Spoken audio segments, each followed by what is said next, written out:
let's see again the orbital mechanics in effect as these stars begin to dance around a binary black hole system. Nope. That got noped. This one's getting noped. Left and right.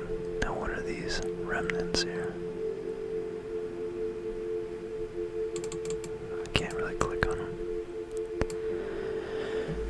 There's something so eerie yet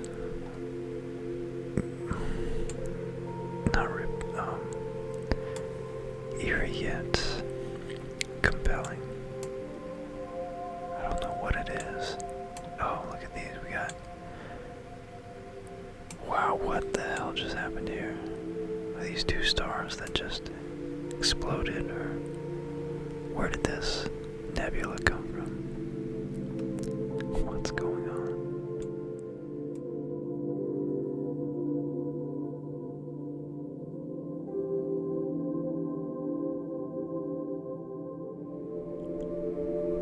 Welcome back to the universe, Sandbox. Our universe simulated.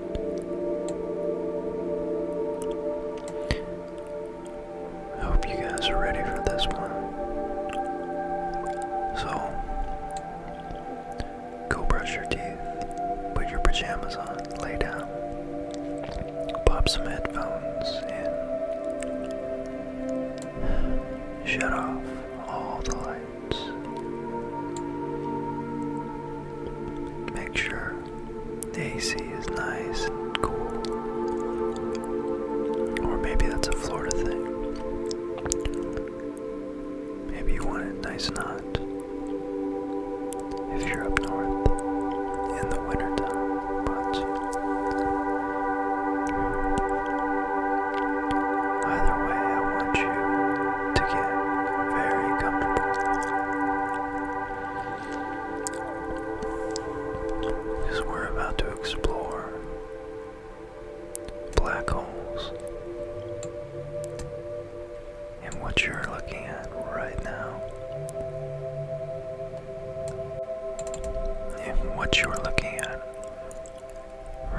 is a simulation. If I were to have put the black hole known as Sagittarius A star at the distance of roughly Neptune in our solar system, you're looking at what would have happened to the rest of the objects in our solar system. All of them there, way in the background. Here they are through the gravitational lensing effect. I didn't know whether to put an ing on the end of gravitational lens, but let's see, I can latch on. So what had happened here? I'm still so amazed by the three-dimensional effect of this simulation. But what had happened here was they were ejected.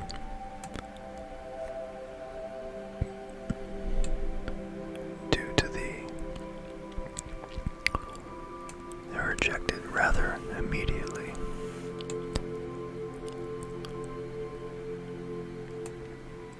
Due to the immense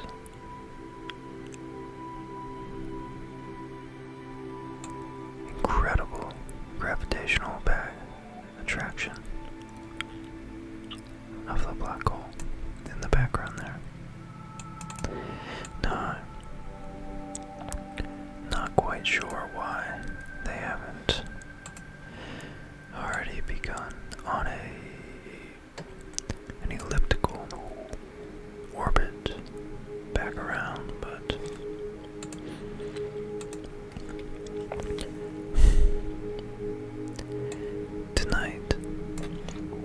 going to be discussing some black holes, what we know about them, some of the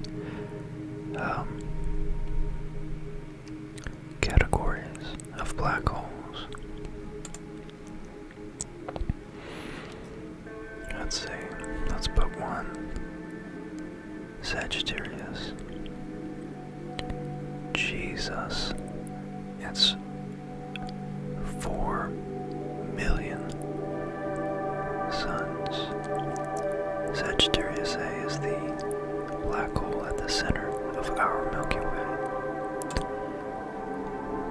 So let's just go ahead and put one right here.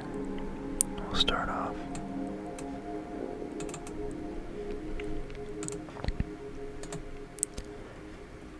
That's how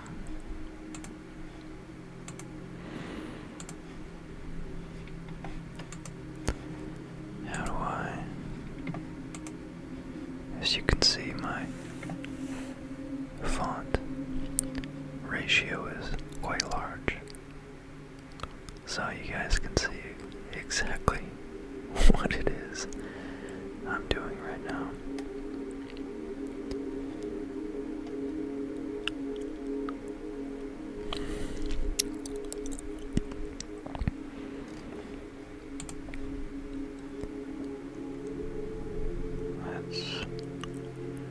Let's see if I can get rid of that name. Texture.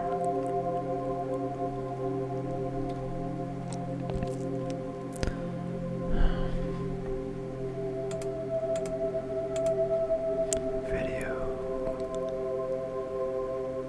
Oh, cool. I guess I can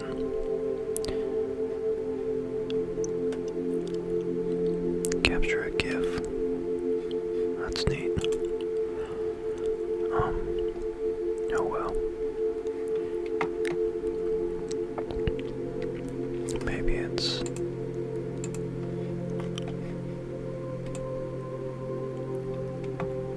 dynamic. So black holes are some of the strangest and most fascinating objects found in outer space.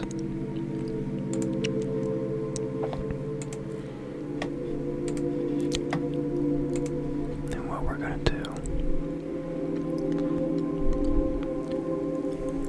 they're objects with extreme density.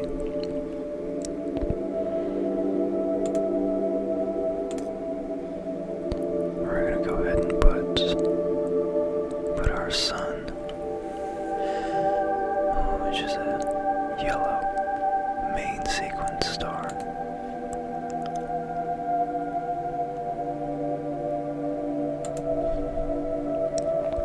Oh my god, that immediately was tore up. There's not much left. Man, I really want to get rid of that text. Oh, here we go. Reference labels, nice.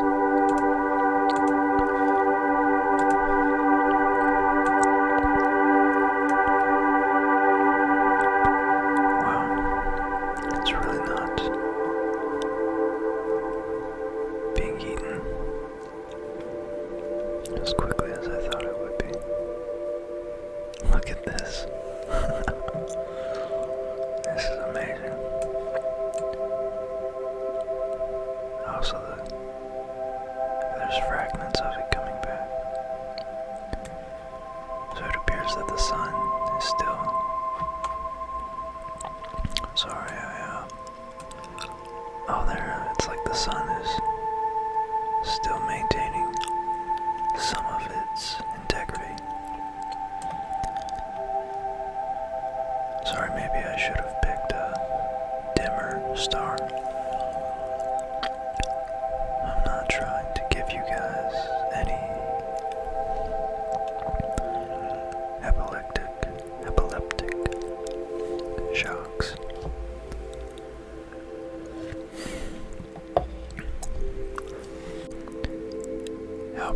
Einstein first predicted black holes in 1916 with his general theory of relativity.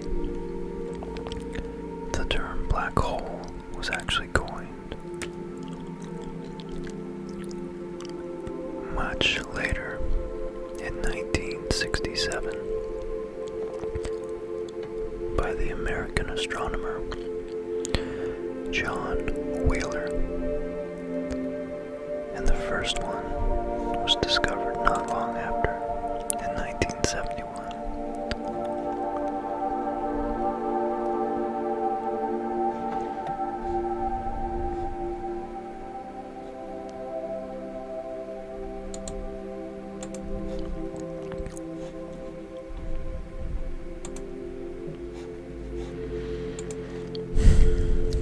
Black holes are a kink in the fabric of space-time.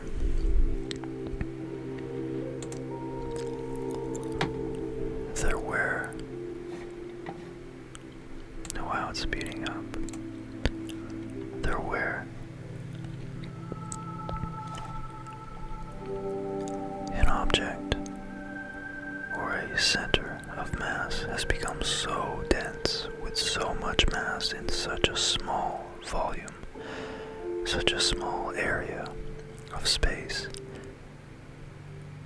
that a singularity is created. Now what we're gonna do here, we're gonna add a new, larger black hole.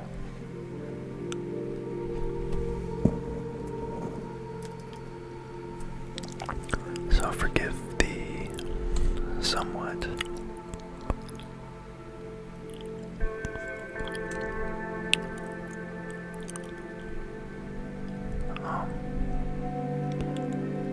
non-fluid, non-Newtonian fluid narrative structure of this episode. I'm trying to bounce back and forth between the game here and a few articles about black holes that I have readily available. Okay. Geez, that's way larger. So we're gonna put it 2 angstroms. No, sorry. Astronomical units. And look at that, it immediately goes careening towards the black hole.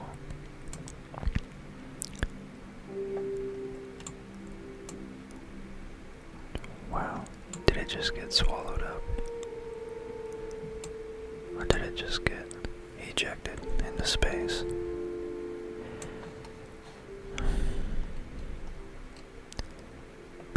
Either way, let's give you guys something to visualize while I track down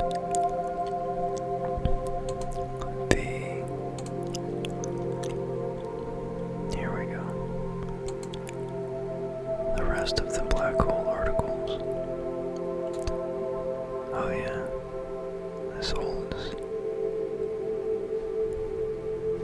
definitely Sagittarius A star is absolutely moving with respect to the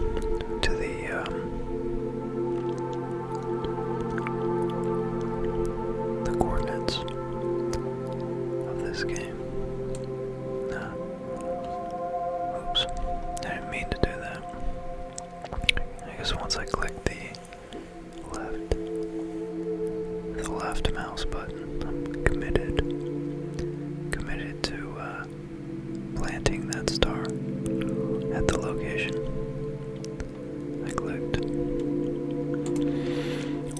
Let's put a few at some other distances. Let's go way out. And then 2 in here too. So now we can see. Wow, you can see the tidal forces, particularly on these guys.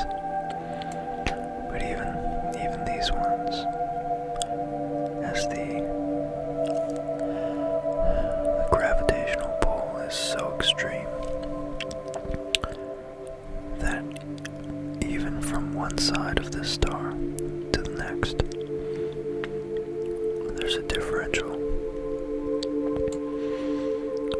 meaning that there's more gravitational acceleration on this side, the inside of the star, than there is on the outside of the same star, so that the velocity, the force felt, is actually different depending on which side, the near or the far side of the star you're on. Let's try to give a more three-dimensional view. So this is 1, 2, 3, 4, 5, 6, 7, 8, 9 stars.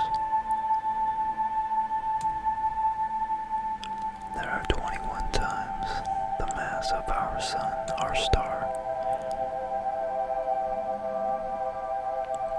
being herded, gravitationally herded by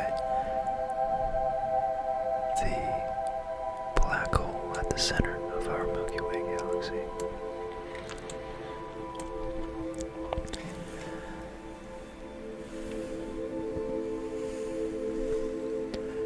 When Einstein developed relativity theory, it took him about 10 years to work out the math using a daunting form of mathematics called tensor calculus.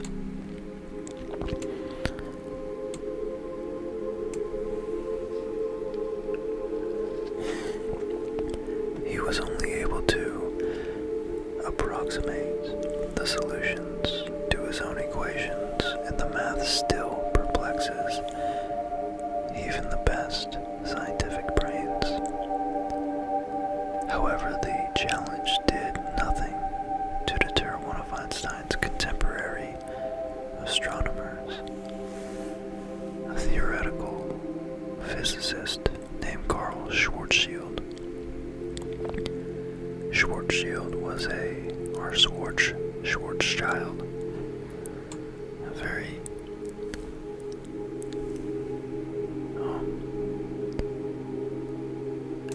consonant-rich last name, was a practical individual by nature. He pioneered new methods for studying spectra, for example.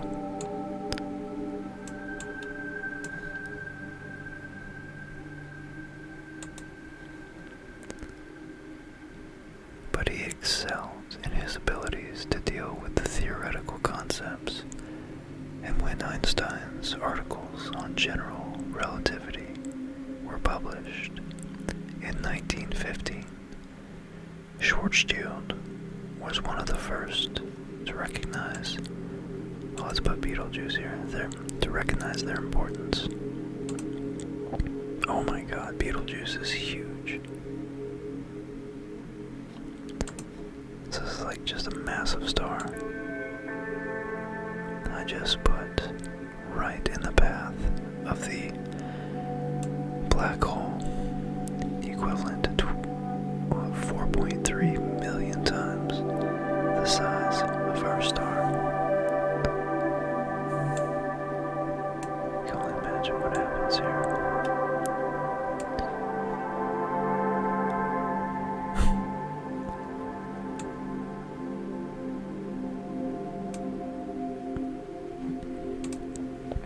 Okay, I might have to put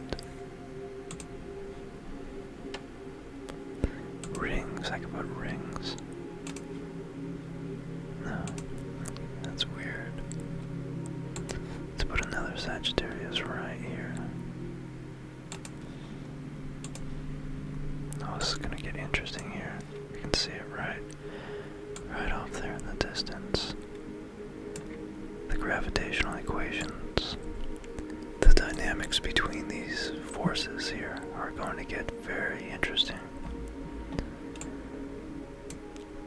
But what's even more interesting is that these are mere simulations, vast oversimplifications of phenomena that we have actually observed, not necessarily with visible light. Although I believe we've done it with that too, but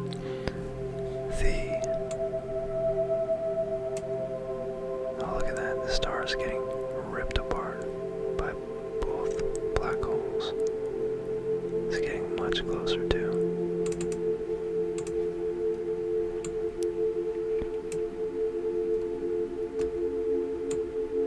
Oh wow. Okay, let's back away before we get roasted. Oh. Is that really what happens, Universe Sandbox? So that's what happens. I like how they just... their equations just nope. Those equations. Those stars are getting noped. Very, very noped. Noped so hard.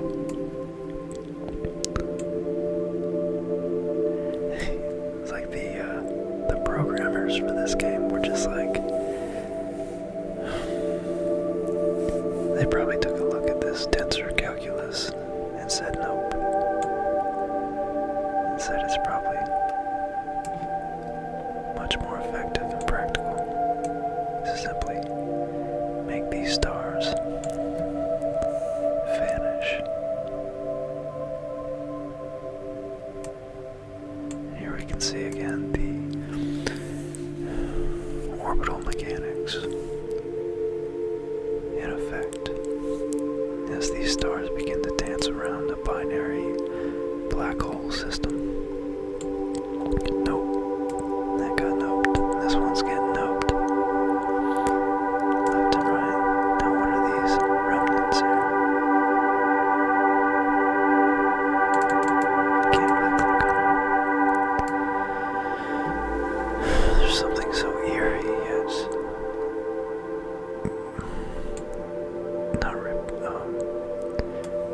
eerie yet compelling. I don't know what it is. Oh, look at these. We got... wow, what the hell just happened here? Are these two stars that just exploded? Or where did this nebula come from? What's going on? Well, back to the story behind what we're looking at is, so Schwarzschild was the famous contemporary, not as famous, but still nonetheless, he was soon to become famous, theoretical physicist. You might recognize the phrase Schwarzschild radius. But let's find out where that came from. How these gas plumes are actually very beautiful. Really cool. So he excelled in his abilities to deal with theoretical concepts. And when Einstein's articles on general relativity were published in 1915, Schwarzschild was one of the first to recognize their importance. But he was also a German patriot, so he set aside his astronomical studies when World War I erupted and he enlisted in the army. But shortly before his death, though, he had contracted a life-threatening disease, so he was able to finally concentrate on completing his theoretical, physical calculations. And he published his work, titled On the Field of Gravity of a Point of Mass in the Theory of Einstein, which became one of the pillars. Look at that. I love watching it get bent.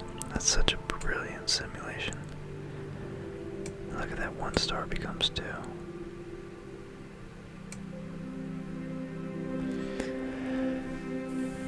It became one of the pillars of relativistic studies.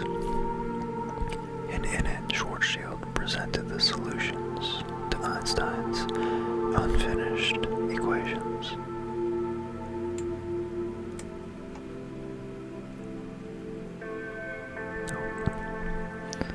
Significantly, it provided support for a then seemingly implausible situation about the effects of severely compressed matter on gravity and energy. So when Einstein wrote his general theory of relativity, he found a new way, in fact, to describe gravity.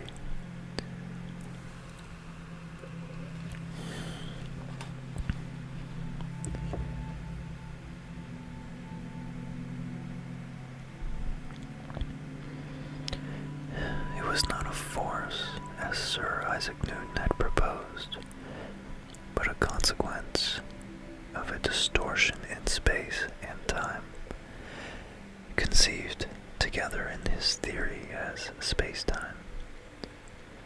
According to Einstein, matter and energy exist on a background of space and time.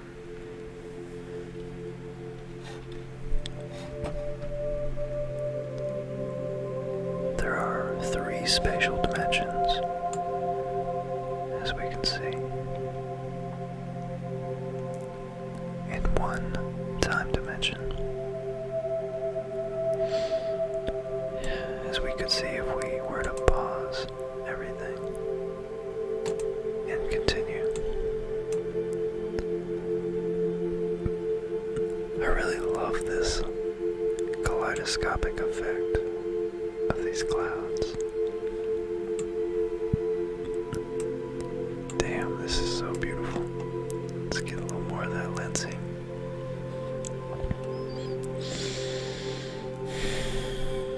I really hope you guys are enjoying this too.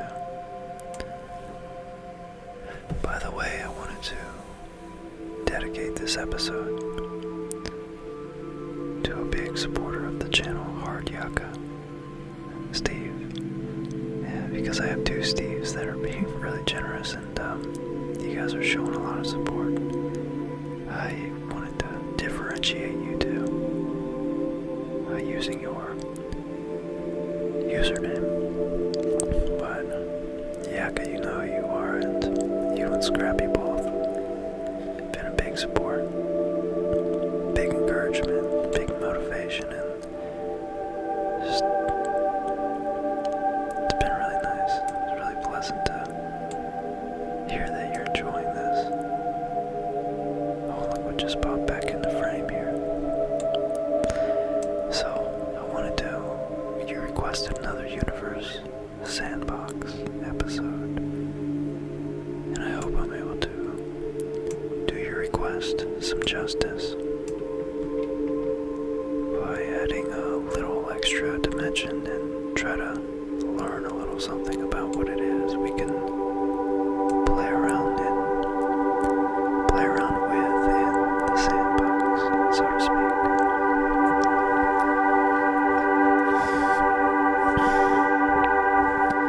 But regardless, this was a blast, and I just really appreciate that you enjoy my content, and especially one of these types of episodes, which probably only second to the philosophy are my favorite to make. So this was my pleasure, and I hope I really hope you and Scrappy enjoy it.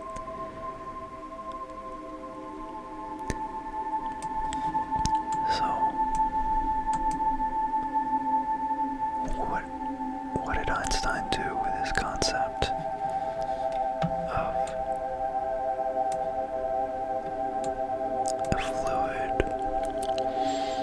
continuum of space and time, 3 dimensions of space, 1 of time.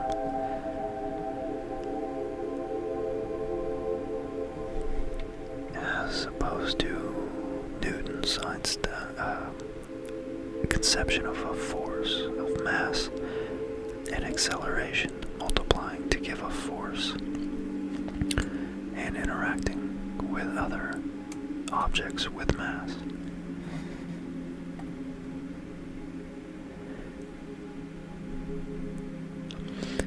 Einstein perceived the interaction of objects in space with one another as a, let's add another black hole, no, let's add some more stars. Let's go with a nice dim one. There's a really red one. I don't see a really red one.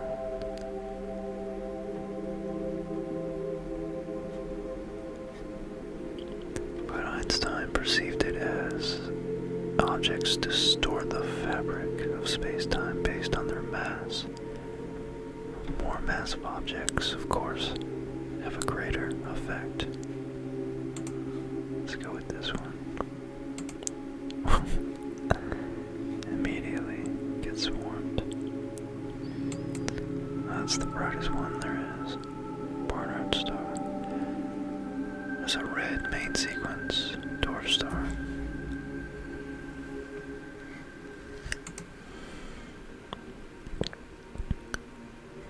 Oh, I'm putting them in orbit. Okay. What's a binary? Now let's try to launch some stars. It's like potato launch, but with stars. Okay. What's with these stars? They're so tiny.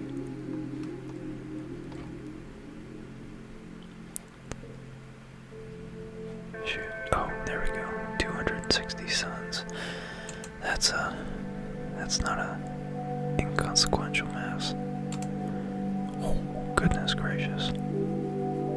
Oh my god. And I just forgot that I launched that. I just launched that thing right at. Oh, that'll be fun to watch.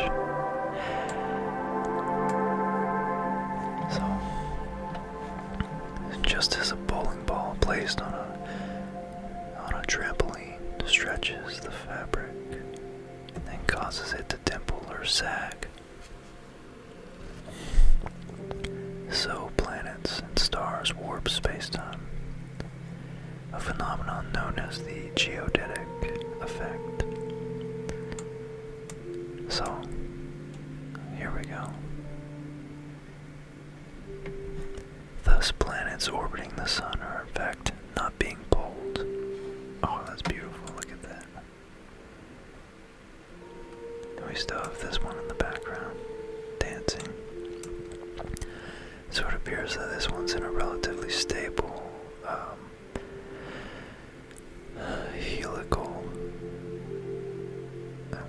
helical effect. And this one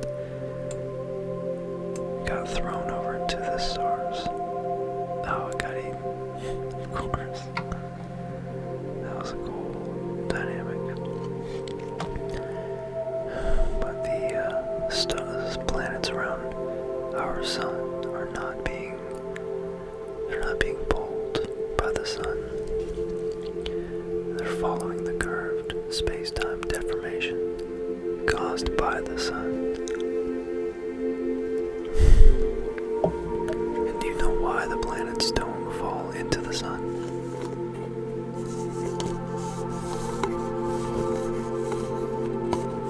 Let me grab another gummy bear real quick.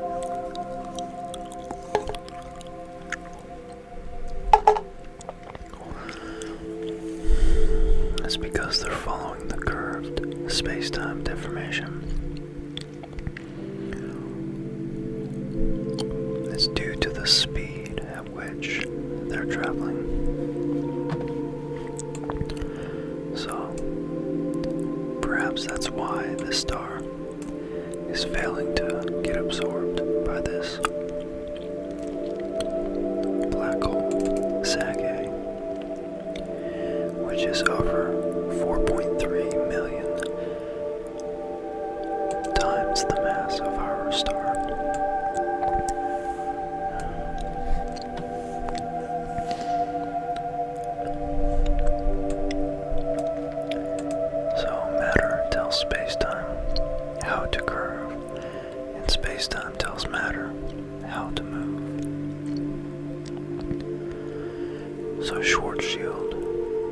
as the escape velocity from the surface of an object depends on both its mass and its radius.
Escape velocity is a very crucial concept in all of astrophysics, rocket science, cosmology.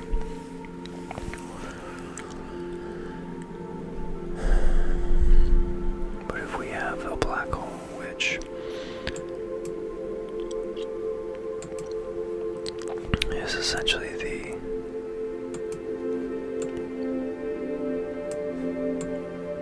so we've been inside a supernova the whole time, which is essentially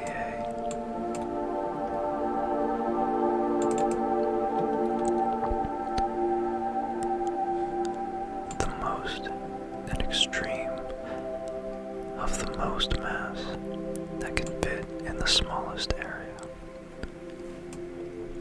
Then the escape velocity will increase until it reaches the speed of light, which is the universe's ultimate static constant speed, velocity, time at which the fastest particle that we know of can travel between 2 points, which is 300,000 kilometers per second. Now at that point, neither the matter nor the radiation can escape from the object's surface. Additionally, atomic and subatomic forces become incapable of holding the object up against its own weight.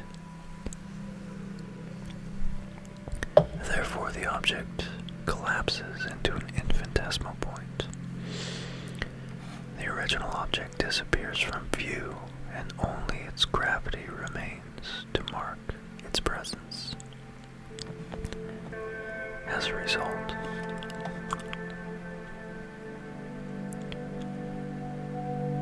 it creates a bottomless pit in the fabric of space-time.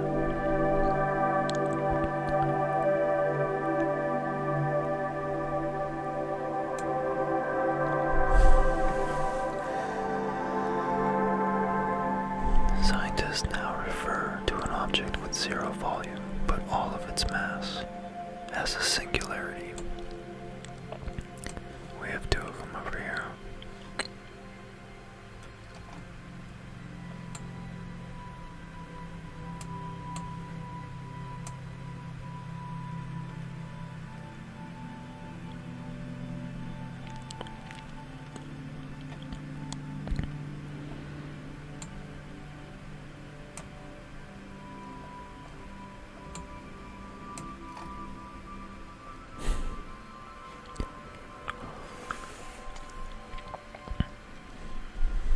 Schwarzschild also explained that a singularity was surrounded by a spherical gravitational boundary that forever trapped anything that ventured within. And this boundary was called the famous event horizon. I should say the now famous, as he's the one who coined the term. Okay. He presented a formula that enabled the size of an event horizon to be calculated, and this is known as the Schwarzschild radius, as it marks the edge of the bottomless pit in space-time. You venture beyond this, you'll never return.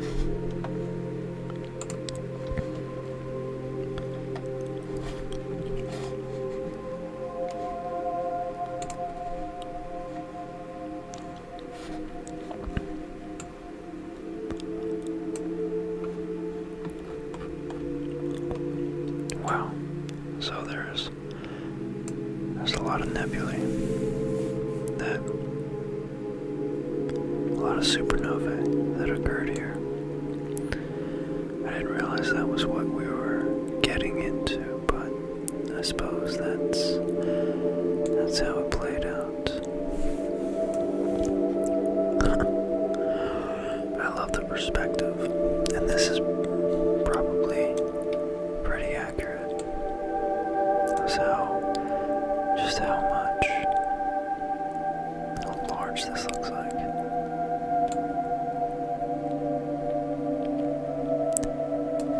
Oh, good Lord, sorry. And then we back out, and we zoom out, further out, and we get a scale of this cosmic size structure.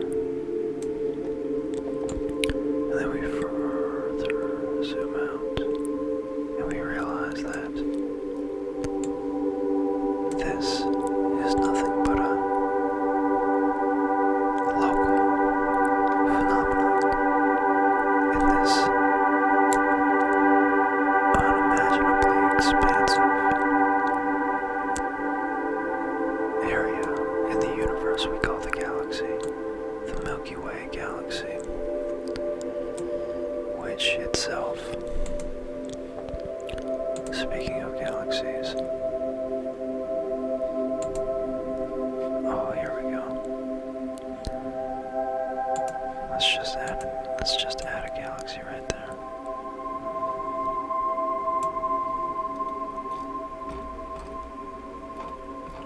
What's going on here? Oh my God, so we expand all the way out. Let's see if we can view the grid.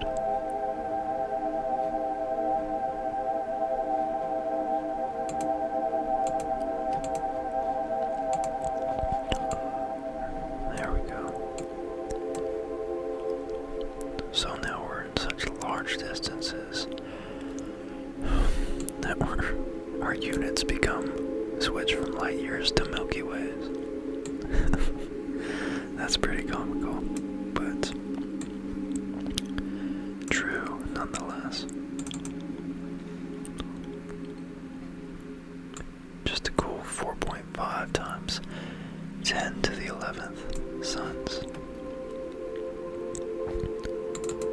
Goodness, what is that? Dark matter. They have dark matter here. What? What? What the heck? That's amazing.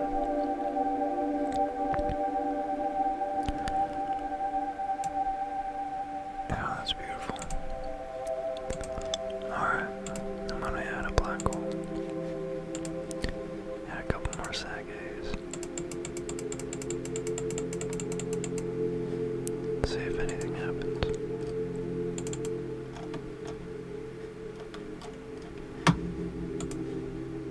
Whoa, what is... Oh my God. So I think we just entered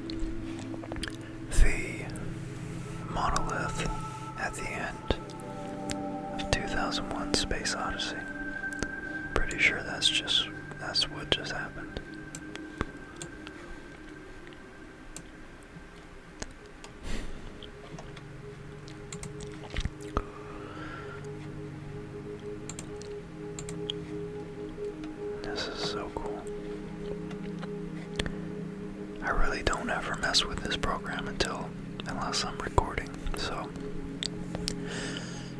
I promise it's not a affectation of awe when I'm using this program. It's a genuine feeling of, holy shit, this is actually something I could waste hours on.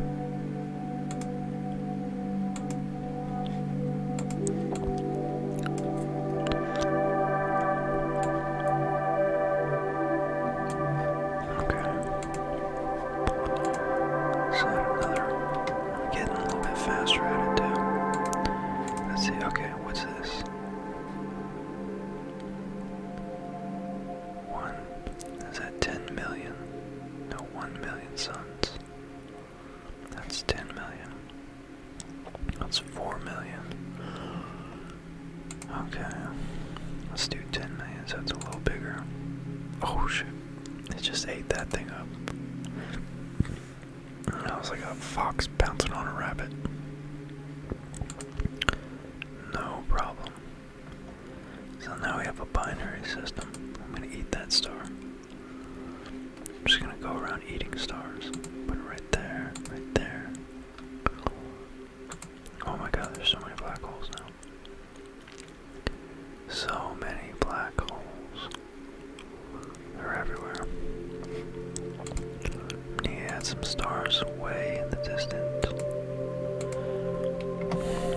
Wait, what is this? Oh, we got Eta Carene. I'm gonna put Eta Carene. Eta Carene A. Way out there.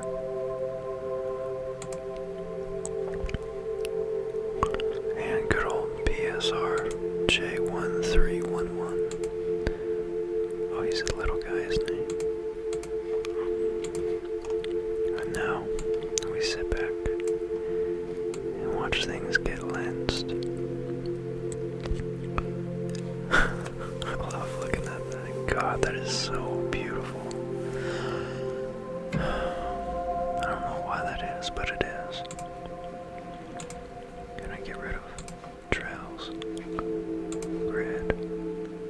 Whoa.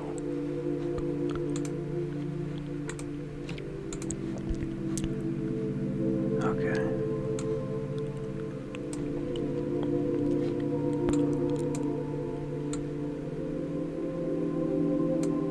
Oh man.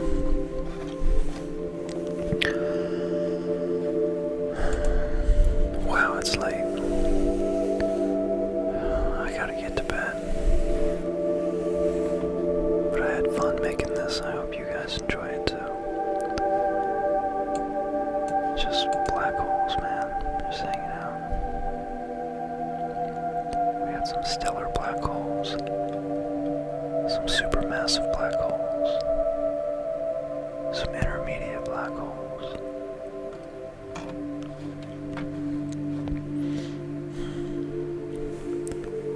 Well, as always, I appreciate all your support.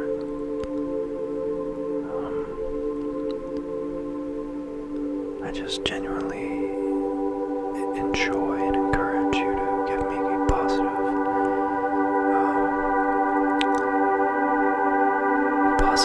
constructive criticism. Give me feedback. Let me know what you liked, what you didn't. If you're still up watching this, then I couldn't have been that good at giving you ASMR, but perhaps I just relaxed you for a nice afternoon snooze, which would be equally pleasant to have done. So if you enjoy this, then give it a like. Hit that dislike if you didn't, guys. Smash that dislike. Unsubscribe. Tell me why I suck. But if that's not the case, then interact and come visit me on my IG and my Twitter and let me know what you guys think of the channel. And throw out some suggestions. I love listening to it. I have a backlog of quite a few ones that I already have to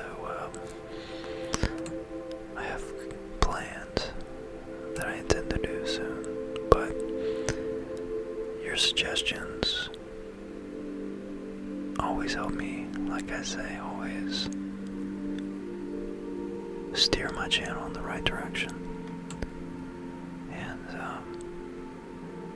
your kind words are always welcome. I enjoy and look forward to interacting with all you guys, and I'll see you on the next video. I hope you guys sleep very well tonight. And before I let you go, I just want to give a personal thank you to Steve and Tim. You guys are awesome. I really appreciate you're just really encouraging, and it means a lot. You motivate me to keep going, and yeah, I just want to give you a really warm thank you, because that was so kind of you guys to support the channel the way you did. And of course, Ardyaka, you and Old Scrap, you guys are always a pleasure to chat with. I look forward to hearing what you think about this episode. And Jody, I want to thank you too.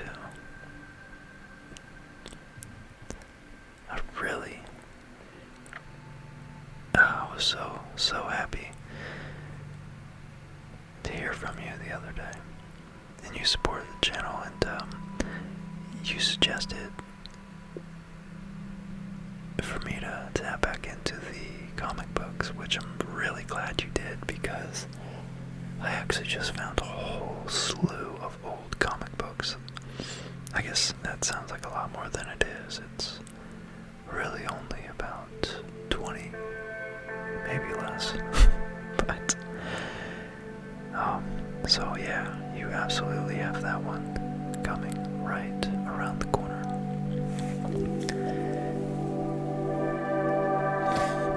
And as for everybody else,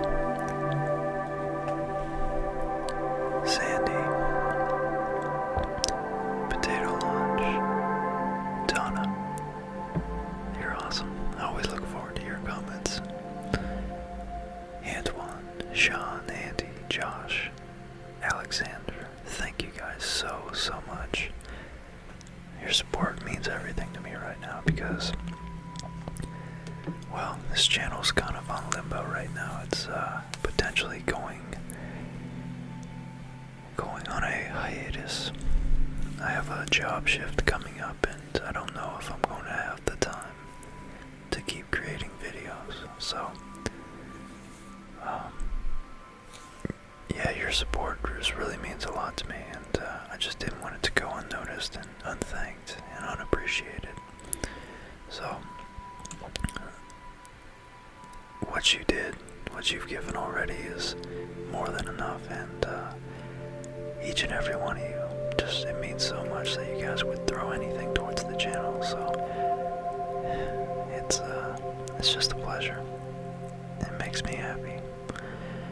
So I wish you guys a fond farewell, a sweet good night, and a solid sleep.